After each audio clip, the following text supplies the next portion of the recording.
Bonjour à toutes et à tous et bienvenue pour cette nouvelle vidéo de... Pourquoi apparence? Pourquoi ce titre? Tout simplement parce que dans apparence, on sous-entend la capacité à un moment donné d'utiliser des images, des réputations, pour vendre, pour se vendre, pour vendre de l'idéologie ou vendre de l'exemplarité. L'apparence, c'est ce que l'on juge très souvent d'une personne, de par son allure, de par son comportement, de par sa façon de bouger, sa façon de penser, sa façon de s'exprimer. Et force est de constater que les apparences, c'est très important dans un outil que l'on appelle la communication. C'est-à-dire l'art et la manière de vendre, pas seulement du produit, du service, mais aussi des concepts et des idées. Force est de constater que aujourd'hui les insoumis sont confrontés quand même à un sérieux problème, qui est que justement, en voulant jouer avec des apparences pour essayer d'attirer ou de se tirer un profit, eh bien, parfois on fait l'impasse sur certaines réalités, sur certains faits. Je veux parler évidemment de cette affaire de Tara Bouaf, qui... alors, pour ceux qui ne connaîtraient pas cette personne, il s'agit à l'origine d'un Algérien qui est arrivé avec ses parents en France à l'âge de 4 ans, qui a été naturalisé, donc qui a la double nationalité franco-algérienne. Je crois qu'ils sont installés du côté d'Échirolles, et qui très rapidement a été, on va dire, très inspiré par certaines mouvances idéologiques antiracistes, SOS racisme, et également par l'islam. Et ce jeune homme, après avoir suivi un cycle scolaire où, semble-t-il, il a peut-être été très choqué, sensibilisé à une certaine forme de discrimination du fait de ses origines, eh bien, très rapidement, il s'est mis à faire du militantisme. Et en parallèle, à s'improviser journaliste. Enfin, journaliste...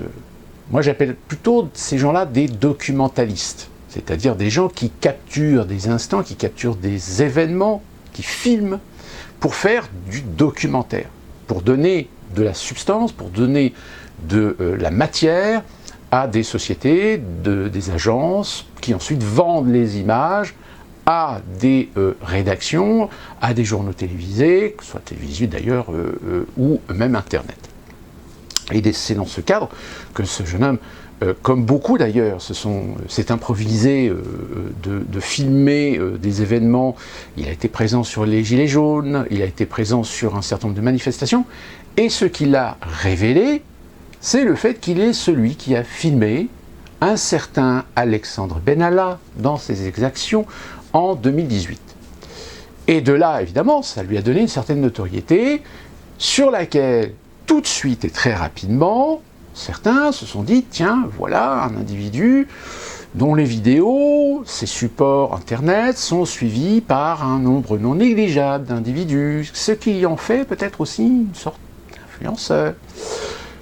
Et donc, hop, on lui met le grappin dessus et on lui propose un certain nombre de travail, et il a été jusqu'à même travailler pour la plateforme média, le média d'ailleurs qui s'appelle le média, qui est très clairement la réponse des insoumis à une autre chaîne d'information sur Internet qui est TV Liberté, qui est une chaîne évidemment de la droite traditionnelle, d'extrême droite pour certains. Sauf que, comme ça arrive très souvent, et on le voit, que ce soit par la télévision, que ce soit par le milieu artistique, le milieu intellectuel, le milieu politique. Lorsque tout d'un coup on intègre des individus parce qu'ils représentent quelque chose, parce qu'ils font l'actualité, parce qu'ils sont un nom, parce qu'ils ont une réputation, eh bien ces gens-là, tout d'un coup, on les instrumentalise. On les instrumentalise dans l'intérêt de les intégrer à un projet, de les intégrer à des idéologies. Le seul problème, c'est que, au fil du temps, s'il y a encore 30 ou 40 ans, quand on avait ce type de projet, d'essayer de prendre des gens pour s'appuyer dessus pour vendre, pour promouvoir des idées. On s'assurait que la personne était fiable, qu'elle ne traînait pas des casseroles, ou que dans sa vie privée, comme dans sa vie publique, elle ne risquait pas de déraper. Ça, malheureusement, aujourd'hui, force est de constater que c'est un petit peu mis à l'écart, voire même complètement oublié. On est dans la satisfaction du plaisir absolu de mettre la main sur des personnes pour promouvoir ses propres idées. C'est exactement ce qu'ont fait les Insoumis. Déjà en 2017, Bouaf avait été présenté comme candidat aux élections législatives, et là, évidemment, restons fidèles, nous l'avons vu être présenté, encore une fois de plus, pour les législatives par le parti Insoumis, intronisé, comme on dit. Sauf qu'il y a eu ce scandale. Ce scandale, comme quoi Bouaf se serait très mal comporté vis-à-vis de certaines personnes. Et force est de constater que, au moment où éclate cette information, certaines personnes commencent à parler sur le personnage, le caractère, la personnalité de l'individu. Et à partir de là, très rapidement, on a vu évidemment cette enquête interne chez les Insoumis pour savoir de quoi il retourne. Mais j'ai envie de dire, quelle hypocrisie! Je veux dire, à partir du moment où vous avez un lien, une communication avec des personnes, que vous passez parfois du temps avec ces personnes, il y a des moments où vous avez des signes qui ne trompent pas sur le caractère, qui ne trompent pas sur la personnalité d'individu, et révèlent parfois des indices, des éléments, qui devraient attirer la curiosité, qui devraient attirer des questions, pour se dire, j'ai envie d'approfondir cette personne pour savoir qu'elle est, qui elle est. Sauf que malheureusement, je suis persuadé qu'au sein des Insoumis, il y a des gens qui savaient pertinemment qui était Tara Bouaf. Je parle de la personne, de sa personnalité, de son caractère, de ses idées. Sauf qu'on a tout foutu sous le tapis. Sauf qu'il y a un moment donné, quand on laisse des personnes, parce qu'on a un intérêt sur ces personnes, en roue libre, il y a forcément un jour où ça dérape. Et là, évidemment, qu'est-ce qu'on entend? On entend que c'est de l'instrumentalisation faite par les partis d'extrême droite, que c'est la preuve du racisme d'une France blanche, nauséabonde, suprémaciste, qui s'acharne sur un pauvre gars parce qu'il a commis quelques erreurs par le passé. Quelques erreurs pour lesquelles il a été condamné. Mais, encore une fois, vous allez me dire, oui, Éric Zemmour aussi, il a été condamné. Oui, sauf que, après, il faut voir les condamnations. Quand Éric Zemmour est condamné à 1 000 € avec sursis pour un propos, et quand vous avez un personnage intronisé pour une élection législative pour devenir député, qui plus est, a déjà certaines casseroles de faits de violence, de faits de propos insultants, de faits d'actes antisémites, de racisme. Alors que, vous allez me dire, mais du racisme de la part d'un franco-algérien, ça n'a pas de sens. Mais si, ça existe. Si vous êtes amené à discuter avec des Algériens, discutez avec eux. Discutez de ces Algériens qui vivent en Algérie, qui connaissent l'Algérie. Vous allez vous rendre compte que le racisme, c'est pas uniquement des Blancs contre l'étranger. Il y a d'autres formes de racisme.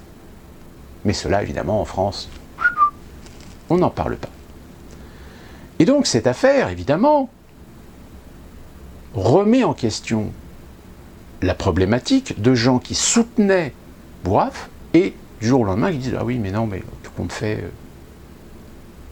Ces gens-là, on a envie de leur dire « Mais attendez. Vous soutenez quelqu'un, donc ça veut dire que vous le connaissez. Si vous le connaissez, vous ne pouviez pas passer à côté du fait que c'était un personnage parfois un petit peu sulfureux sur certains sujets, sur certaines thématiques. Et que fatalement, le fait de caresser dans le sens du poil ce genre de personnage, un jour ou l'autre, il va dépasser les bornes.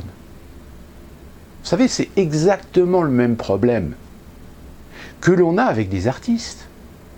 Vous avez des artistes parce qu'ils sont bankable, parce qu'ils sont tendance, eh bien vous avez derrière eux toute une cour, et je dis bien une cour, parce que je l'ai connu, je l'ai vécu, de gens qui leur cirent les pompes, excusez-moi, je vais peut-être être vulgaire, mais qui leur sucent la bite, pour ce qui concerne les mâles, et leur lèchent le cul, pour ce qui concerne les femmes. Pour une petite anecdote, j'ai pu rencontrer par 3 fois Danny Boone. Au demeurant, Danny Boone lui-même, c'est quelqu'un de fort sympathique. Et fort sympathique et intelligent.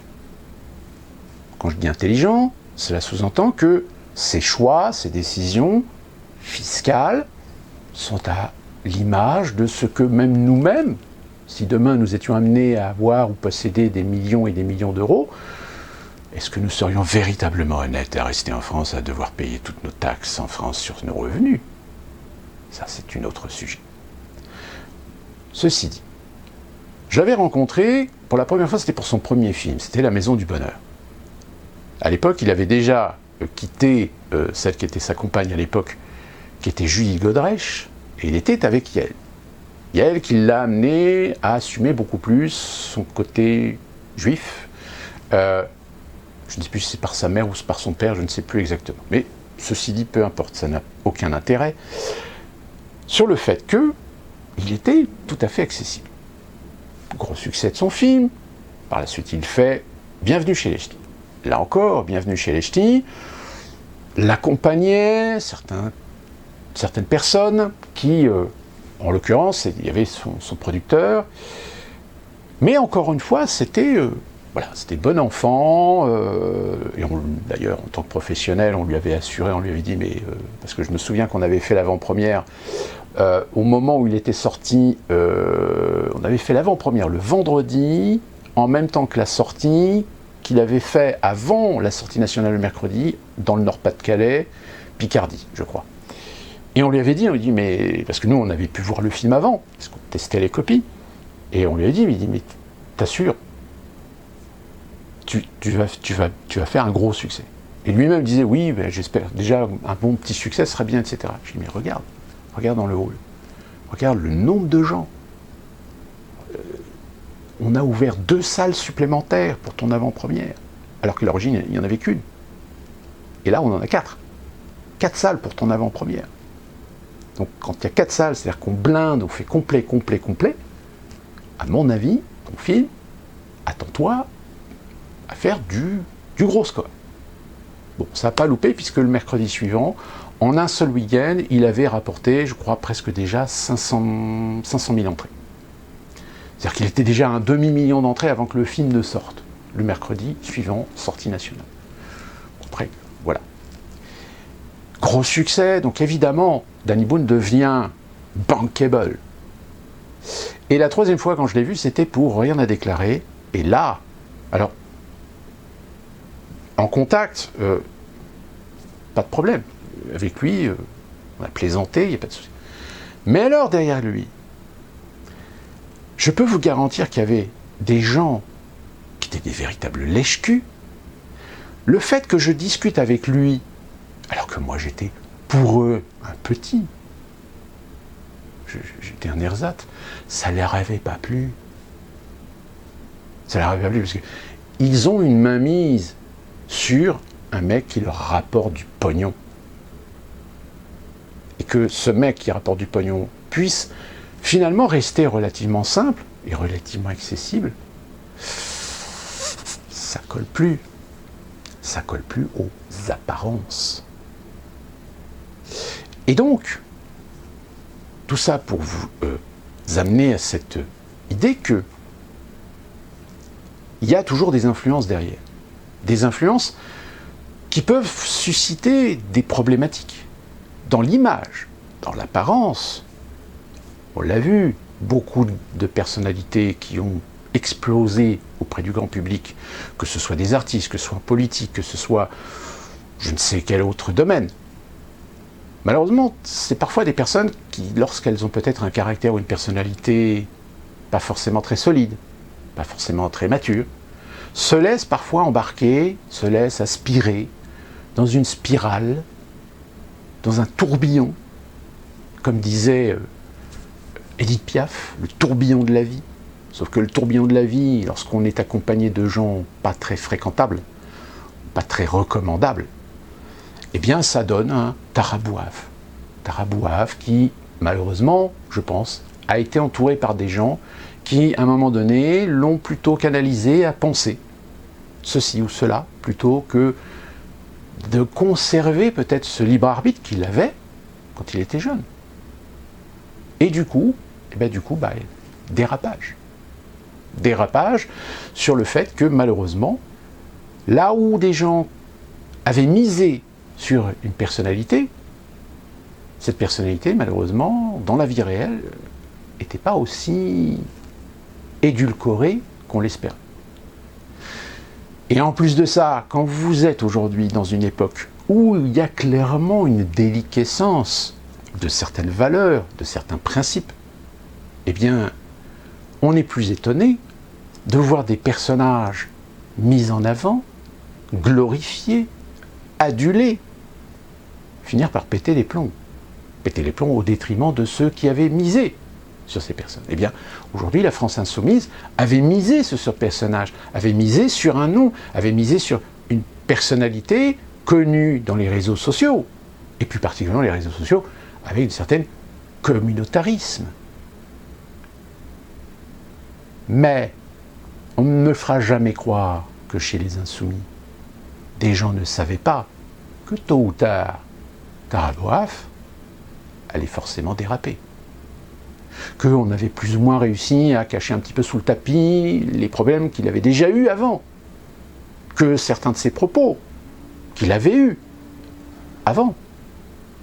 Mais qui pourtant, le tout mis les uns derrière les autres, faisait un constat qu'il y avait une chance sur deux que cet individu commette l'impair qui allait causer sa chute. Et on en a eu des tas. Et inversement, je parlais tout à l'heure de déliquescence. Vous savez que je parle souvent de déliquescence de l'État. Mais c'est la déliquescence même de certains principes et de certaines valeurs dans la société et dans tous ces secteurs. Ce qui amène aujourd'hui, encore plus avec les réseaux sociaux, à réussir à faire tomber des gens parce qu'ils ont eu des propos inacceptables, mais inacceptables pour la pensée unique, tout comme on fait en sorte d'essayer de détourner le regard, de compenser, de cacher sous le tapis des propos d'individus qui sont tout autant condamnables que ceux qu'on a prêtés à quelqu'un qui finalement, en réalité, les a peut-être jamais tenus, ou est innocent de ce dont on l'accuse. Mais le problème, c'est que on a mis en marche une machine qui, même qu'une fois que la personne est lavée de tout soupçon et que son honneur est restitué, les mêmes qui l'avaient enfoncé ne feront jamais état que finalement, on s'excuse, mais c'est vrai qu'en tant que média, en tant que réseau social et tout ça, on a contribué, on a participé à un harcèlement. Non, surtout, ne pas utiliser le mot harcèlement quand il s'agit d'erreurs commises par des médias pour accuser des gens qui les ont accusés à tort. Et le cas d'Éric Zemmour est un cas pratique. Plusieurs plaintes qui ont été déposées contre lui, plusieurs affaires auxquelles il est assujetti. Sauf que le problème, c'est que là récemment, on a appris qu'il avait été relaxé en appel sur une des plaintes.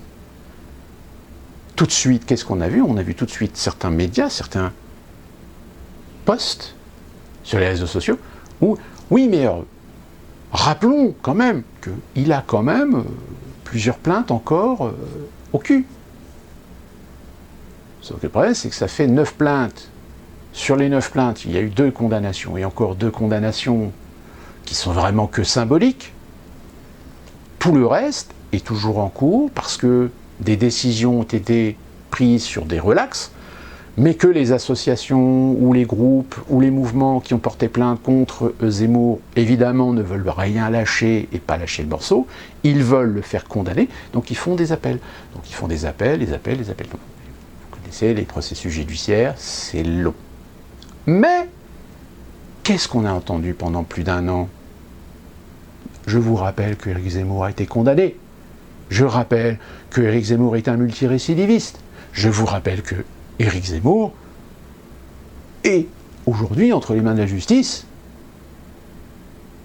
Mais le problème, c'est que le propos que vous avez là, vous ne l'avez pas avec d'autres. Les autres, vous leur dites, présomption d'innocence. Pourquoi? Parce que c'est des petits soldats de la pensée unique. Sauf que le problème, c'est, et c'est pour ça que je titre cette vidéo, les apparences, c'est que finalement, au bout d'un moment, peut-être qu'il y a quelques années, ça passait, mais aujourd'hui, c'est tellement flagrant de malhonnêteté qu'au bout d'un moment, vous aurez beau dire 1000 fois « Éric Zemmour a été condamné », le problème, c'est que d'autres aussi ont été condamnés, mais comme ce sont des petits soldats de la pensée unique, comme c'est des petits soldats de ces mondialistes, on n'en fait pas trop ombrage.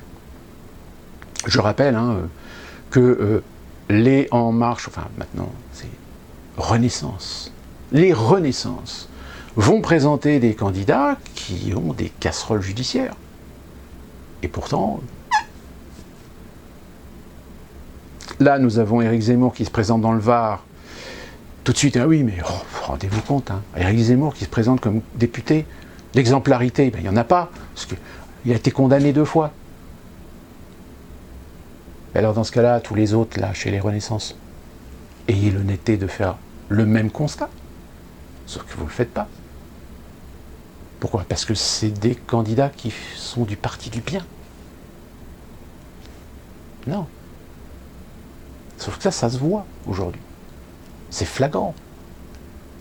Et d'autant plus que le fait que vous continuez les médias à alimenter ce genre de principe, il y a un moment donné où les gens disent, vous vous prenez vraiment pour des cons.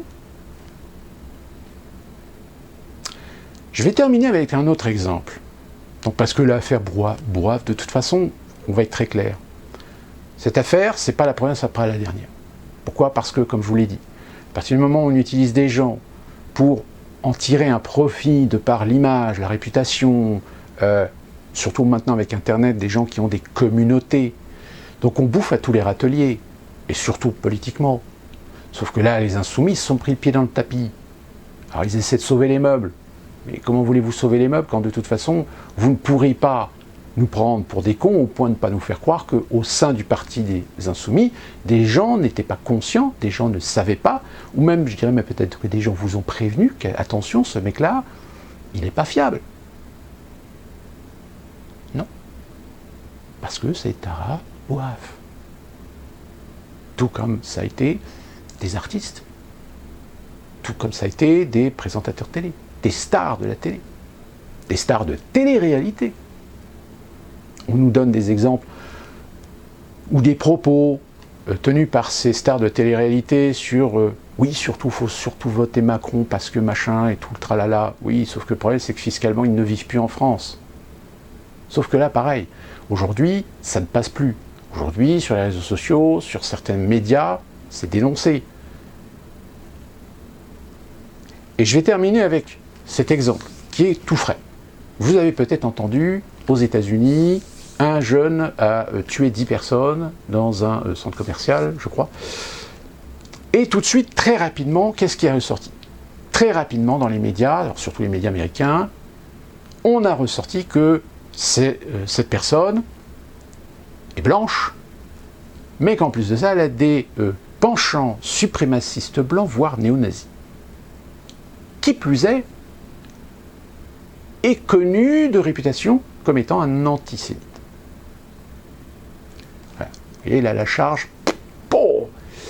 donc évidemment, instrumentalisation, mise en avant, etc. Alors, le problème, c'est que vous, en Europe, et en France en particulier, quand vous voyez ça, qu'est-ce que vous pensez? Vous pensez, oui, de toute façon, aux États-Unis, les armes, les suprémacistes, suprémacistes, racistes, néo-nazis. Trump? Ah ben oui, bien sûr. Le lien toujours est fait. Aujourd'hui aux États-Unis, si vous parlez de suprémacistes blancs, vous ne verrez aucun article où à un moment donné on ne fera pas référence à Donald Trump. Ça, c'est évident. Le seul problème, c'est que vu de la France, il est évident que ce genre d'individu, comment il peut exister aux États-Unis? Tout simplement parce que vous êtes français, et vous êtes en France. Et qu'en France, vous avez cette particularité qu'il existe des lois qui interdisent la promotion ou l'utilisation de l'image des idées nazies. C'est-à-dire que, par exemple, vous ne pouvez pas vous balader dans la rue en costume de SS ou de soldat de l'armée allemande, ou ne serait-ce que même déguisé en soldat de l'armée allemande d'occupation, etc. Vous ne pouvez pas, c'est interdit. Aux États-Unis, non. Pourquoi? Tout simplement parce qu'aux États-Unis, vous avez la sacro-sainte liberté d'expression. Et cette liberté d'expression, eh bien, elle est sacro-sainte. Pourquoi? Parce qu'elle sert les intérêts de l'un et de l'autre. Quand je dis l'un et l'autre, c'est évidemment les démocrates comme les républicains.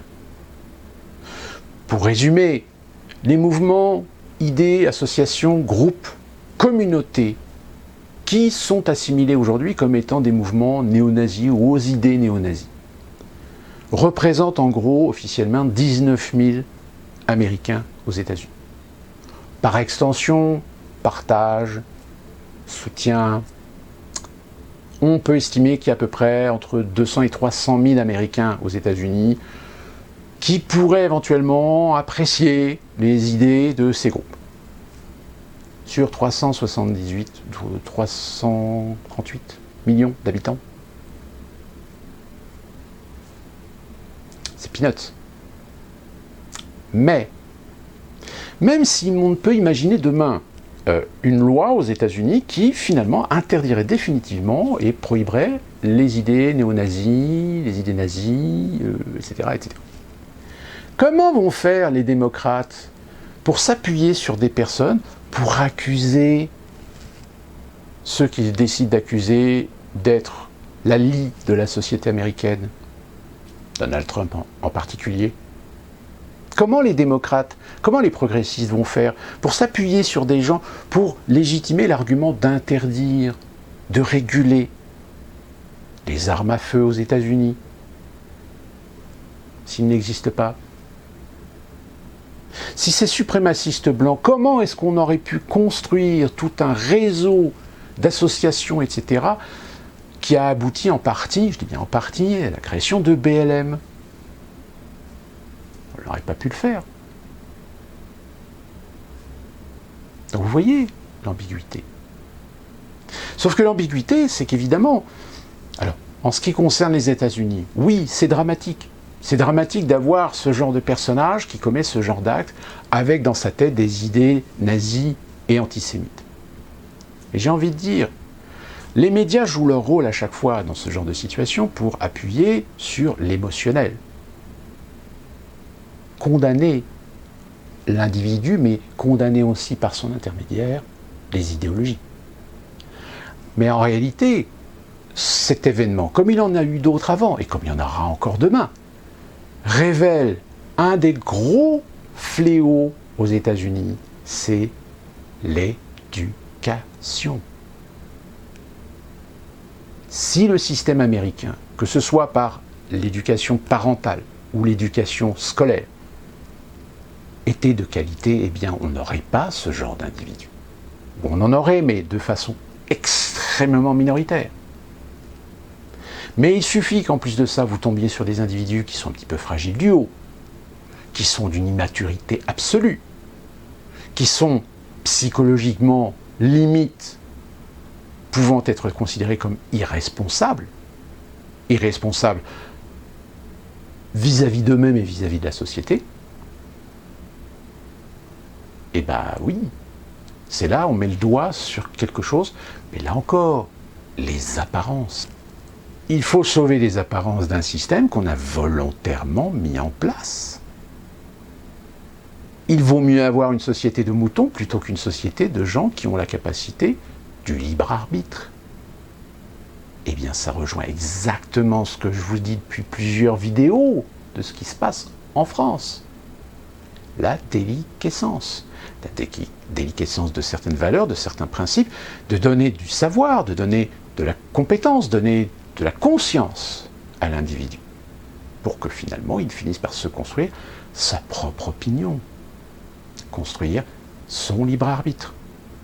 Et son libre arbitre avec des valeurs, évidemment, qui l'amèneront en toute logique, en toute raison et en tout bon sens, à penser et à adopter des opinions et des idéologies qui sont à la hauteur de ce que son humanisme, de ce que son sérieux, de ce que sa conscience lui impose.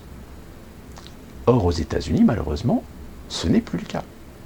C'est encore moins le cas quand même au niveau de certaines grandes universités, que ce soit Harvard ou Yale, vous avez du wokisme qui prédomine aujourd'hui à vendre et à promouvoir son idéologie.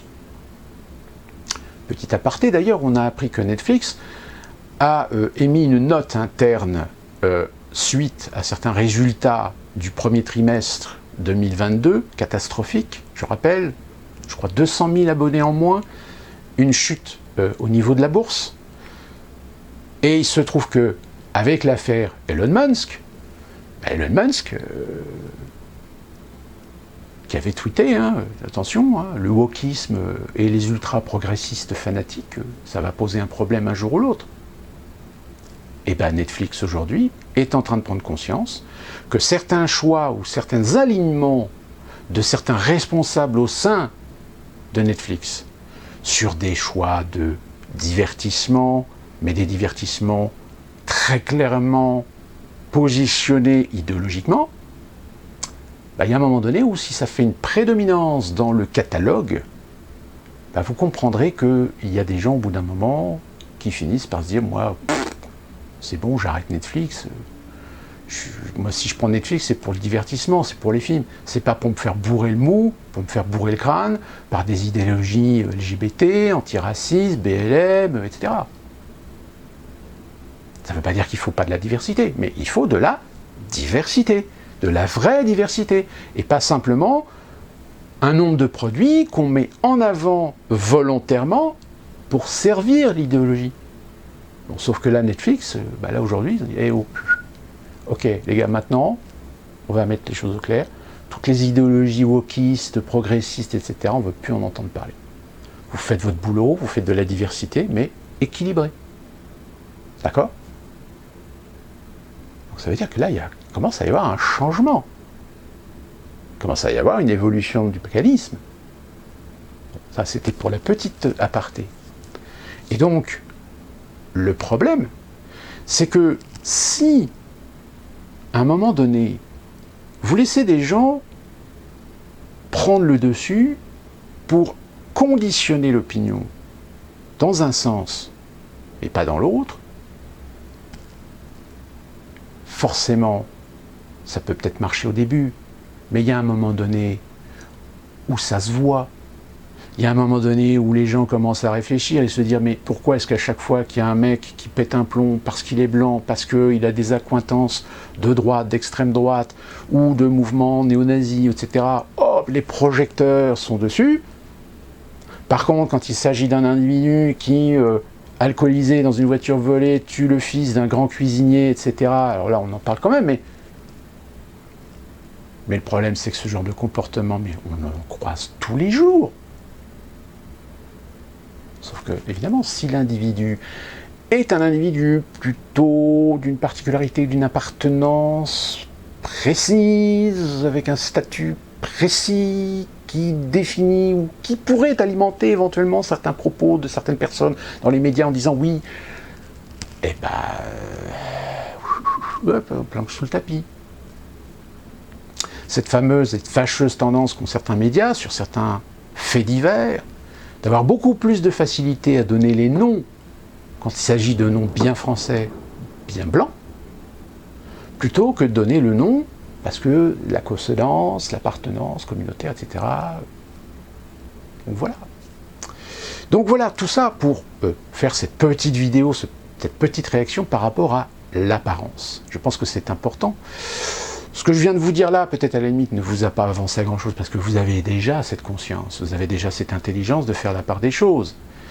Mais je pense que c'est important parfois de le rappeler, et d'autant plus avec deux exemples tout à fait flagrants de ce que parfois on essaie de nous vendre comme idéaux, comme exemplaires, alors qu'en réalité, très très vite, ça prend des tournures à cause d'une amicroche, que finalement, là, on n'est plus sur de l'information, on est bien sur de la manipulation d'opinion. Sur ce, d'ici qu'on se retrouve pour une prochaine vidéo, je vous rappelle, n'hésitez pas, posez vos questions pour une future FAQ, et on se retrouve très bientôt. Et d'ici là, portez-vous bien.